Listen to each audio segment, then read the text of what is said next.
এখন থেকে এটা তোমার, এনি টাইম ইউজ করবে। যা লাগবে কিনবে, যত কিছু টাকা লাগবে তোমাকে কোনো হিসাব দিতে হবে না, আমি হিসাব চাইবে না কখনো। আমতা আমতা করে চিত্রলেখা বলে, এটা আমায় কেন দিচ্ছেন? এসব দিয়ে আমি কি করব? তোমার লাগবে তাই দিচ্ছি। না, আমি এটা দিয়ে কি করব? আমার এসব কার্ড টাকা পয়সা কিছু লাগবে না। লাগবে না বললেই তো হলো না, 100 বার লাগবে। একটু পর ভাই বোনদের সাথে দেখা করতে যাবে, খালি হাতে যাবে নাকি? আমি সারাদিন থাকবো না, তোমার কিছু টাকা দরকার হলে এটা ইউজ করবে। রৌনক তার মানিব্যাগ থেকে কিছু ক্যাশ বের করে চিত্রলেখার হাতে গুজে দিয়ে বলে, এগুলো হাতে রেখো, কাজে লাগবে। এত টাকা পয়সা আমাকে কেন দিচ্ছেন আপনি? আমার এসব চাই না, বিশ্বাস করুন। এভাবে বলছো কেন? আমি তো তোমার সেফটি প্রয়োজনের কথা চিন্তা মাথায় রেখে দিচ্ছি। আমি না থাকলে তোমার যদি প্রয়োজন হয় তুমি আনিয়ে নেবে, টাকা ছাড়া কিভাবে আনবে? আমার কিছু লাগবে না, এসব আমার চাই না, আপনি প্লিজ নিয়ে যান এগুলো। চিত্রলেখা কার্ড টাকা ফেরত দেওয়ার চেষ্টা করলে রৌনক ধমকে উঠে থাকে। চুপ, শান্ত হয়ে আমার কথা শোনো। এমন করছো কেন তুমি? আমার অবর্তমানে তোমার যদি কিছু প্রয়োজন হয় তখন কিভাবে ম্যানেজ করবে তুমি? তোমার যা লাগবে আমি সবই ব্যবস্থা করে দিব, কিন্তু তারপর প্রত্যেকের একটা ব্যক্তিগত নিড থাকে, সেই জন্য দিচ্ছি। এগুলো রাখো, তোমার কাজে লাগবে, ট্রাস্ট মি। চিত্রলেখার কিছু বলে না, তার কথা যে রৌনকের সামনে ধোপে টিকবে না বুঝতে পেরে চুপ করে যায় সে। তবে ভেতরে ভেতরে ভীষণ ইতস্তত সে। এভাবে রৌনকের থেকে টাকা বা কার্ড নেওয়াটা ঠিক লাগছে না তার। চিত্রলেখা টাকার জন্য রৌনককে বিয়ে করেনি, অথচ কেউ দেখলে ভাববে টাকার জন্যই হয়তো সে রৌনককে বিয়ে করেছে। এই চিন্তাটা মাথায় আসতে মস্তিষ্কের ভেতরটা আউলে যাচ্ছে চিত্রলেখার। রৌনক হয়তো বুঝতে পারে। চিত্রলেখার বাহু ধরে তাকে বিছানায় বসিয়ে দিয়ে নিজ পায়ের উপর ভর দিয়ে নিচে বসে মুখ তুলে বইয়ের দিকে তাকায়, বলে, তোমার মাথার ভেতর যেসব উল্টাপাল্টা ভাবনা আসছে সেসব ঝেড়ে ফেলো।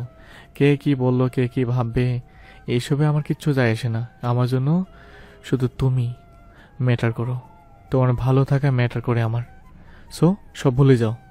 রৌনক উঠে দাঁড়িয়ে চিত্রলেখার কপালে একটা চুমু খেয়ে বলে, আসছি, সাবধানে থেকো।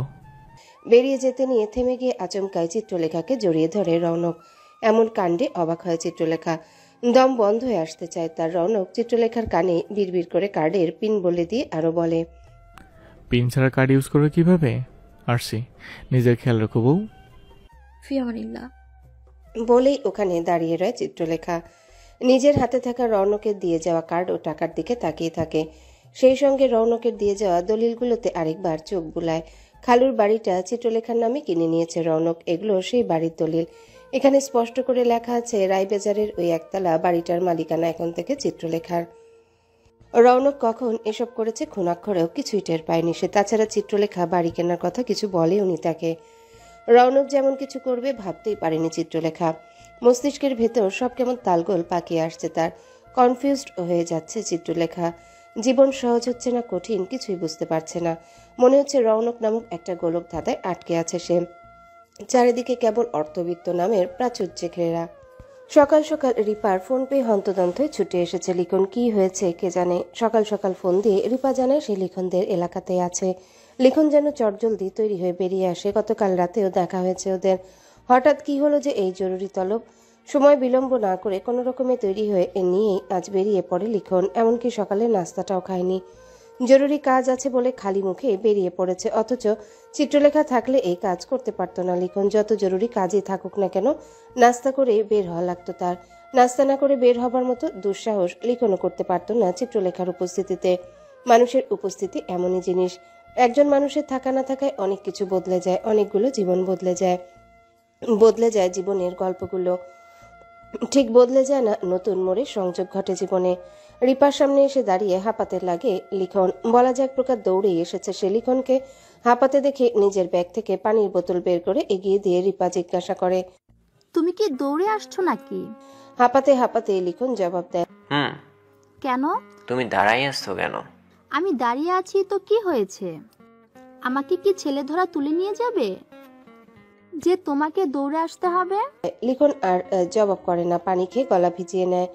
এই সুযোগে রিপা বলে, জরুরি কথা আছে তোমার সাথে। সব শুনবে, আগে রিক্সা নেই, এলাকা থেকে বের হই তারপরে সব শুনছি। রিক্সাটা এলাকা ছেড়ে নিউ মার্কেটের দিকে অগ্রসর হলে লিখন জিজ্ঞাসা করে, বলো এবার তোমার জরুরি কথা শুনে। রিপা সিরিয়াস চাহনি নিয়ে পাশ ফিরে লিখনের মুখের দিকে তাকায়। প্রেমিকার চোখের চাহনি দেখে খানিকটা সন্দেহ হয় তার, কিন্তু ঘটনা কি হতে পারে ভেবে কিছু পায় না সে। লিখনকে অবশ্য আবারও কিছু জিজ্ঞেস করা লাগে না, রিপা নিজেই বলে, রৌনকের ভাইয়ের সাথে তোমার বোনের কি সম্পর্ক? কোন রৌনক ভাই?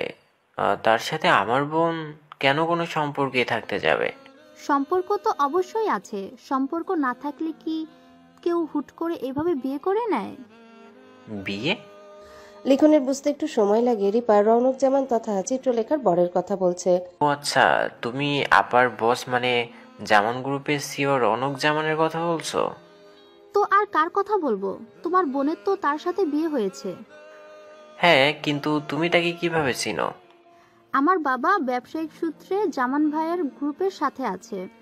রৌনক ভাইয়েরকে আমি আমার জন্মের পর থেকে চিনি।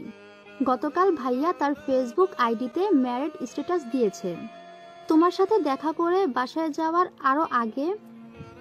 আরো অনেক পরে দেখলাম রৌনক ভাই যাকে বিয়ে করেছে সে আর কেউ নয়, চিত্রা আপা, তোমার বোন। ও, লিখন বুঝতে পারে না এই মুহূর্তে তার কি বলা উচিত। রিপাও চুপচাপ হয়ে যায়, আর কিছু বলে না। আচমকায় কথার মাঝে চুপ করে যেতে দেখে লিখন জিজ্ঞাসা করে, কি হয়েছে? এমন চুপ হয়ে গেলে যে? সব ঠিক আছে তো? না, কিছু না। তুমি আমার কথায় রাগ করো না যেন। আমি ভাবলাম আপার হয়তো রৌনক ভাইয়ের সাথে আগে থেকে কোনো সম্পর্ক ছিল, তাই এভাবে বিয়ে করে ফেলেছে তারা দুজনে। রৌনক ভাইকে তো ছোটবেলা থেকেই চিনি।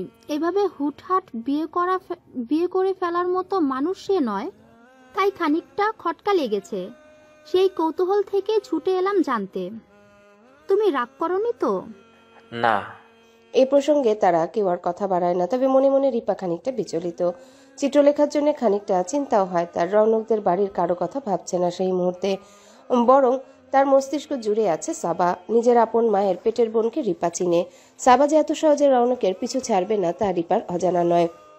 রৌনককে দুদিন ধরে নয়, অনেক বছর ধরে পছন্দ করে সাবা। আসলে পছন্দ নয়, রৌনকের পাওয়ার নাম টাকা পয়সা দেখে তাকে পাবার জন্য মরিয়া হয়ে আছে সে। রৌনক জামান নামটার যে পাওয়ার রয়েছে সেটা সাবার চায়। পৃথিবীতে রৌনকের নামের ব্যবহার একমাত্র তার বউ সবচাইতে বেশি করতে পারবে। মিসেস রৌনক জামানি এই নামের দাবিদার হতে পারবে।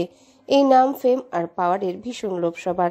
যে কোনো কিছুর বিনিময়ে হোক না কেন সবার রৌনককে চাই। রৌনককে পাবার জন্য চিত্রলেখাকে আঘাত করতেও দুইবার ভাববে না সাবা। আর রিপার ভয়টা এখানেই, সাবা নিজের জেদের বশে চিত্রলেখার কোনো ক্ষতি না করে ফেলে। লিখন আর কথা বাড়ায় না, কিছু জিজ্ঞাসাও করে না, কিন্তু এতটুকু বুঝতে পারে রিপা কিছু ভেবে বিচলিত। হয়তো এই মুহূর্তে তাকে বলতে চাইছে না, সেজন্য একবারই কিছু জিজ্ঞাসাও করে না। সময় হলে বা রিপার মন চাইলে সে নিজে থেকেই বলবে। চিত্রলেখা দাঁড়িয়ে আছে দিলারা জামানের সামনে, কিঞ্চিত ভয়ে হাঁটু কাঁপছে তার। এই ভয় বা হাঁটু কাঁপাকাঁপির কারণ তার জানা নেই। খানিকক্ষণ আগে নিজের ঘরে বসেছিল চিত্রলেখা। রৌনক বেরিয়ে যাবার পরপরই তানিয়াও অফিসে চলে গেছে। মিম মিশকাত চলে গেছে স্কুলে। এই মুহূর্তে বাসায় আছে দিলারা জামান, জাহানারা, চিত্রলেখা। যদিও হেল্পিং হ্যান্ডেরা অনেকজনই আছে, এত মানুষের উপস্থিতিতেও নিজেকে একা লাগছে তার। যতক্ষণ রৌনক ছিল ততক্ষণ অবশ্য নিজেকে একা লাগেনি, কিন্তু রৌনকটা বেরিয়ে যাবার পর থেকে আর কিছু ভালো লাগছে না তার। নিজেকে অনেক নিঃসঙ্গ লাগছে, একাই ঘরে বসেছিল। আচমকায় জাহানারা উপস্থিত হয়ে জানায় শাশুড়ি তাকে তলব করছে। এই কথা শোনার সঙ্গে সঙ্গে হাঁটু কাঁপতে আরম্ভ করেছে তার। সেই কাঁপাকাঁপি এখনো চলছে। দিলারা জামান বসে আছেন একটা সিঙ্গেল সোফা চেয়ারে। ওনার বসার ভঙ্গিটা ভীষণ রিল্যাক্সিং। আয়েশ করে বসে আছেন তিনি, পেছন দিকে হেলান দিয়ে। চিত্রলেখা ওনার থেকে কম করে হলেও 5 হাত দূরে দাঁড়িয়ে আছে, তার দৃষ্টি নিচের দিকে। দিলারা জামানের ভাব দেখে মনে হচ্ছে উনি কলেজের প্রিন্সিপাল। চিত্রলেখা সেই কলেজেই পড়ালেখা করে। সে হয়তো বড় ধরনের কোনো অপরাধ করে ফেলেছে, তাই তাকে শাস্তি দেবার জন্য ডাকা হয়েছে। দুজনার একজনের মুখেও কথা নেই। চিত্রলেখার সঙ্গে জাহানারাও এসেছিল, কিন্তু দিলারা জামান তাকে ফেরত পাঠিয়ে দিয়েছেন। ওর সঙ্গে আমি একান্তে কথা বলতে চাই। বাক্য দিলারা জামানের মুখ গলে বের হতেই সেখান থেকে প্রস্থান করেছে জাহানারা। অনেকক্ষণ চুপ করে থাকার পর দিলারা জামান বলেন, সামনে এসো। শাশুড়ির আদেশে একদম সামনে আগায় চিত্রলেখা। দিলারা জামান ওনার অপোজিটে থাকা চেয়ার ইঙ্গিত করে বলেন, ওখানে বসো। চিত্রলেখা নিঃশব্দে পা বাড়ায়, এগিয়ে গিয়ে চুপচাপ বসে পড়ে। সে বসতেই তাকে পুলিশের মতো জেরা শুরু করেন। ওনার প্রথম প্রশ্নটা হচ্ছে, তোমার বাবা কি করেন? ব্যবসা না কোনো ছোটখাটো চাকরি? এমন প্রশ্নে খানিকটা বিব্রত হয় চিত্রলেখা। তার বিব্রত হওয়াটা চোখে মুখে ভেসে উঠেছে। তাকে চুপ করে থাকতে দেখে দিলারা জামান তাগাদা দিয়ে বলেন, আনসার মি, কিছু জিজ্ঞেস করেছি তোমাকে। জবাব দিতে হিমশিম খায় চিত্রলেখা, তবু নিজেকে সামলে নিয়ে মিনমিন সুরে বলে, আমার বাবা নেই। নেই বলতে? তোমাদের ছেড়ে চলে গেছে নাকি মারা গেছে? স্পষ্ট করে কথা বলো। মারা গেছেন। ও, আই সি। আর তোমার মা, সে কি করেন? হাউসওয়াইফ না কিছু করেন? আমার মাও মারা গেছেন। তুমি তাহলে এতিম? এতিম শব্দটাতে যেন দিলারা জামান ভীষণ তাচ্ছিল্য ভরে উচ্চারণ করলেন। কথাটা বুকের ভেতর গিয়ে আঘাত করলো তাকে। চিত্রলেখার মনে পড়ে না শেষ কবে কেউ তাকে এভাবে এতিম বলেছিল। তার এতখানি জীবনের আগে কেউ তাকে এভাবে এতিম বলে চোখে আঙ্গুল দিয়ে দেখিয়ে দেয়নি।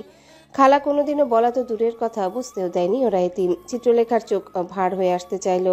কোনো রকমে নিজেকে সামলায় সে। এই ধরনের কথায় কেঁদে ফেলার মতো বয়স তার নেই। তাছাড়া অল্পে কেঁদে ফেলার স্বভাব চিত্রলেখার নেই। দিলারা যেমন ওনার প্রশ্ন করা চালিয়ে যান। তোমার কি আর ভাই বোন আছে? মাথা ঝাঁকায় চিত্রলেখা। তৎক্ষণাৎই তিনি জিজ্ঞাসা করেন, কয় ভাই বোন তোমরা? তোমার বড় কেউ কি আছে? 4 জন, আমি সবার বড়। তোমরা তো এতিম, তাহলে তোমাদের দেখাশোনা কে করেছে? আই মিন, ফাইন্যান্সিয়াল দিকটা কিভাবে ম্যানেজ করছো? আমরা আমার খালার কাছে মানুষ হয়েছি। আইসি, খালার কাছে আশ্রিত থেকেছ।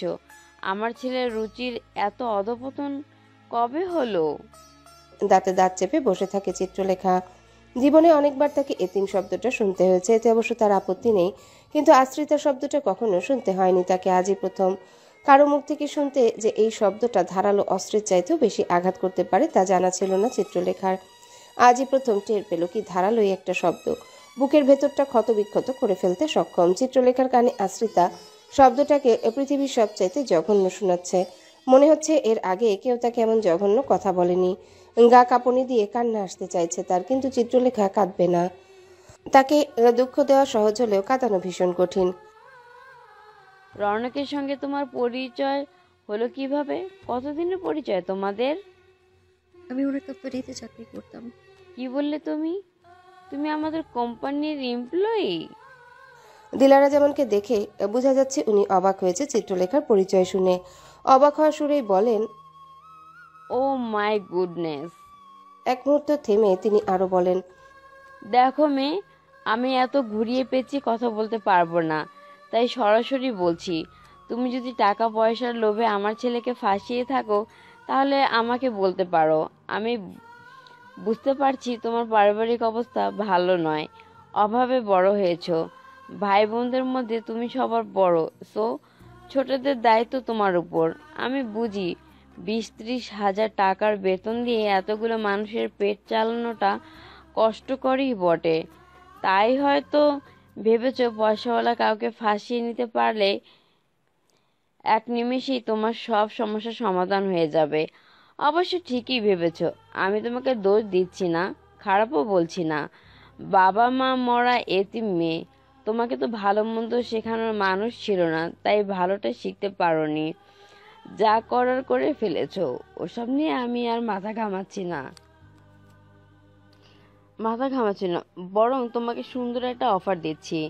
আমি তোমাকে একটা চেক লিখে দিচ্ছি। চেকটা নিয়ে রৌনককে কিছু না জানিয়ে বাড়ি ছেড়ে চলে যাবে। আমার ছেলেকে আমি সামলে নিব। পুরুষ মানুষের কি আছে, বউ একটা গেলে আরেকটা আসবে। রৌনকও আবার বিয়ে করে নিয়ে নতুন করে সংসার করবে, অবশ্যই তোমার মতো কারোর সঙ্গে নয়। আমার ছেলের বউ হবার কোনো যোগ্যতাই তোমার নেই। রৌনকের বউ হতে ন্যূনতম একটা স্ট্যান্ডার্ড দরকার, বুঝলে?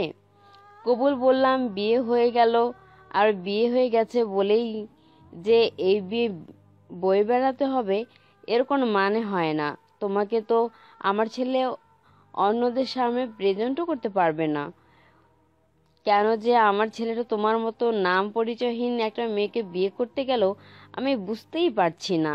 আমার ছেলে এমন কাণ্ড জ্ঞানহীনের মতো একটা কাজ করে ফেললো, আমি মানতেই পারছি না। যাক গিয়ে, যা হবার তা হয়ে গেছে, কিন্তু এখনো সময় আছে, সব ঠিক করে নিতে পারবো। এখনো সবকিছু হাত ফসকে বেরিয়ে যায়নি। চেকটা নিয়ে তুমি বিদায় হও। আমার ছেলের জীবন থেকে।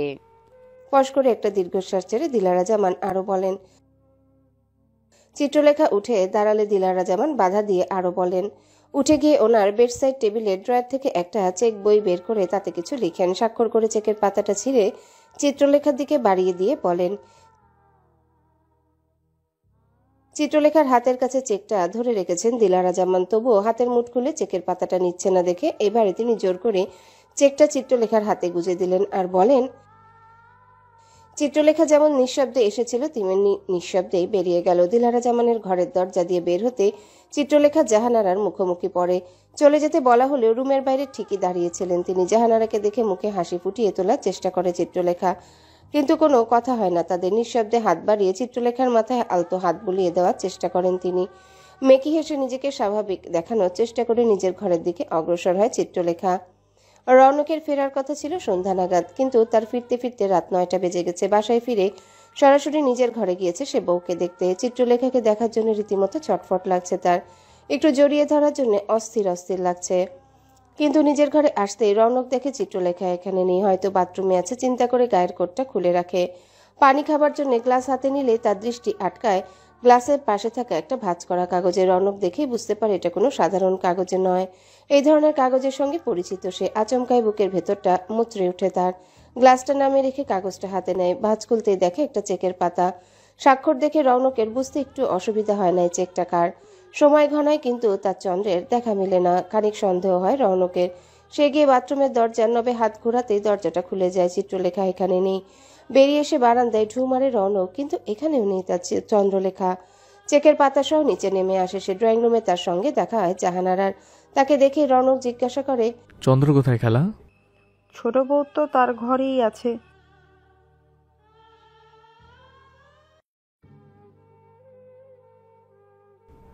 ঘরে নেই খালা? লাস্ট কখন দেখেছিল ওকে? সকালে ভাবি। জাহানারা বাকি কথা শেষ করতে পারে না, তার আগে রৌনক চেকের পাতাটা দেখিয়ে জিজ্ঞাসা করে, মা এটা দিয়ে আমার চন্দ্রকে চলে যেতে বলেছে তাই না? জাহানারা মাথা নিচু করে ফেলে। আর এক মুহূর্ত দাঁড়ায় না রৌনক। বেরিয়ে যেতে নিলে পেছন থেকে জাহানারা জিজ্ঞাসা করেন, এই তো এলে, আবার কোথায় যাচ্ছ? বউকে আনতে যাচ্ছি খালা। রৌনক চিত্রলেখাকে খুঁজতে বেরিয়ে গেলে পেছনে জাহানারা মনে মনে আল্লাহর কাছে প্রার্থনা করে বলেন, আল্লাহ আপনি সহায় হন, মেয়েটা যদি সহি সালামতে থাকে আপনি দেখবেন মাবুদ। চিত্রলেখা কখন বেরিয়ে গেছে তিনি বলতেই পারবেন না। বেশ কয়েকবার গিয়ে দরজা নক করেছিলেন, খাবার জন্য ডেকেছিলেন, কিন্তু চিত্রলেখা দরজা না খোলায় ফিরে এসেছেন তিনি। মন ভালো নেই, তাই হয়তো একা থাকতে চায় ভেবে আর বিরক্ত করেননি। কিন্তু এদিকে যে ওনার চোখ ফাঁকি দিয়ে মেয়েটা বাড়ি থেকে বেরিয়ে গেছে তা জাহানারা বলতেই পারবেন না। এখন আফসোস লাগছে ওনার, চিন্তাও হচ্ছে চিত্রলেখার জন্যে। সারাদিন নিজ ঘর থেকে বের হয়নি সাবা, কারো সঙ্গে কোনো কথা বলেনি, এমনকি সারাদিন ঘরের দরজাও খোলেনি, কিছু খায়ওনি। সানজিদা বেগম বেশ কয়েকবার মেয়ের দরজায় কান পেতেছিলেন কোনো সারা শব্দ পাওয়া যায় কিনা শুনতে, কিন্তু ভেতর থেকে কোনো শব্দ পাওয়া যায়নি। সারাদিন পর নিজের ঘরের দরজা খুলে বেরিয়ে আসে সাবা, আর মোড়া ভেঙে হাই তুলতে তুলতে ড্রয়িং রুমের দিকে এগিয়ে আসে। মেয়েকে দেখে হাঁপ ছেড়ে বাঁচেন যেন সানজিদা বেগম। এমন মেয়ের মা হয়ে বেচারি যেন ফেসে গেছেন। প্রায় মনের ভেতর খানিকটা আফসোসের জন্ম হয়। তার পেট থেকে জন্ম নেওয়া মেয়েটা এমন বধ হলো কেন? ওনার ছোট মেয়ে রিপা তো এমন হয়নি। ভালো মেয়ে, ভালো মানুষ হবার যত গুণ আছে সব রিপার মধ্যে বিদ্যমান, যার ছিটে ফোটাও বড়জনের মধ্যে নেই। সাবাটা এমন কেন হলো? দুঃখ লাগে ওনার। দীর্ঘশ্বাসও আসতে চায় বুক উপচে, কিন্তু নিজের পেটে ধরা সন্তান যতই বদমেজাজি হোক না কেন ফেলে তো দিতে পারবেন না। এত কষ্ট সহ্য করে জন্ম দিয়েছেন তো আর ফেলে দেবার জন্যে নয়। মেয়েকে এগিয়ে আসতে দেখে সানজিদা বেগম ওনার পাশে গম্ভীর মুখ করে দাঁড়িয়ে থাকা অল্প বয়সী কাজের মেয়ে মুক্তাকে বলেন, জলদি গিয়ে খাবার গরম করে টেবিলে দে। সাবা এগিয়ে এসে মায়ের পাশে ধপাস করে বসে শরীর ছেড়ে দেয়। সানজিদা বেগম পাশ ফিরে মেয়ের মুখের দিকে তাকালে সাবাই আগে বলে, আমাকে কড়া করে এক কাপ কফি দিতে বলো তো। সে না হয় বললাম, কিন্তু তুই আমাকে বল, এটা কোনো কাজ করলি তুই? হাই তুলতে তুলতে সাবা বলে, কি করলাম? কি করছিস তুই জানিস না? কাম অন আম্মু, এসব ড্রামা বাদ দিয়ে কি বলতে চাও স্ট্রেট বলতেই পারো। আমি জানি না কি জানি না সেটা তো শুনতেই পারবে। ফস করে একটা নিঃশ্বাস ছেড়ে সানজিদা বেগম বলেন, সারাটা দিন আমাকে এভাবে টেনশন দেওয়ার অর্থ কি? আমি তোমাকে কখনো টেনশন দিলাম? What rubbish are you talking about? I am not talking any rubbish. You are doing rubbish. সারাদিন ঘরের দরজা দিয়ে বসেছিলি, এটা কি আমাকে টেনশন দেয়া নয়? আমি আমার বেডরুমে আছি, এটা নিয়ে তুমি কোনো টেনশন করবে? টেনশন করব না বলছিস? তোর জন্য আমি টেনশন করব না? আমি তোর মা, তোর জন্য টেনশন করব না? আবার ড্রামা করছো তুমি আম্মু। আমি জানতে চাইছি কেন টেনশন করবে? এমন তো নয় যে আমি বাসার বাইরে ছিলাম, আমাকে ফোন করলে পাওয়া যাচ্ছিল না সারাদিন, তাই টেনশন করেছো। এমন হলে মানতে পারতাম, কিন্তু সেটা তো নয়। আমি বাসায় ছিলাম সারাদিন, ইনফ্যাক্ট নিজের ঘরেই ছিলাম। এরপর তোমার টেনশন হওয়ার কারণ কি আমি বুঝতে পারছি না। আমাকে একটু বোঝাও প্লিজ। আর বোঝাতে না বলে কিছু বলো না। তুই গতকাল রাতে ভাঙচুর করে বাসা থেকে বেরিয়ে গেলি গরম মাথায়। এরপর বাসায় ফিরে কারোর সঙ্গে কোনো কথা বললি না, ভালো মন্দ কিছু বললি না। ওখানে কি হয়েছে না হয়েছে কিচ্ছু জানালিও না। রৌনক সত্যি সত্যি বিয়েটা করেছে কিনা এসব কিছু না জানিয়ে নিজের ঘরে গিয়ে দরজা আটকে দিলি। সেই দরজা সকালেও খুলিসনি। সমস্ত দিন পার করে এখন বেরিয়ে এসেছিস। তোর এমন কাণ্ডে আমার টেনশন হবে না? টেনশন হবার মতো কিছু করিসনি তুই? সোজা হয়ে বসে সাবা বলে, কাম অন আম্মু, আমাকে তুমি চেনো না। নিজের কোনো ক্ষতি করতে কখনো দেখেছো আমাকে? মাথা গরম হয়ে গেলে একটু ভাঙচুর করি, এটা সত্যি, কিন্তু নিজের ক্ষতি করার মতো আমি নই। আমাকে তুমি জন্ম দিয়েছো, এত বছর বড় করার পরেও চিনতে পারোনি। সেজন্যই বলি, তোমার না পাপার মেয়ে। আমার পাপাই আমাকে অনেক ভালো চিনে। তাকে দেখে তো আমাকে নিয়ে তোমার মতো অহেতুক চিন্তা করছে কিনা। সে ঠিকই চিল আছে, কারণ সে জানে তার মেয়েও চিল করছে। রাগ হবে, ভাঙচুর করব, মাথা ঠান্ডা হয়ে যাবে, ব্যাস। এত টেনশন করার কিছুই নেই।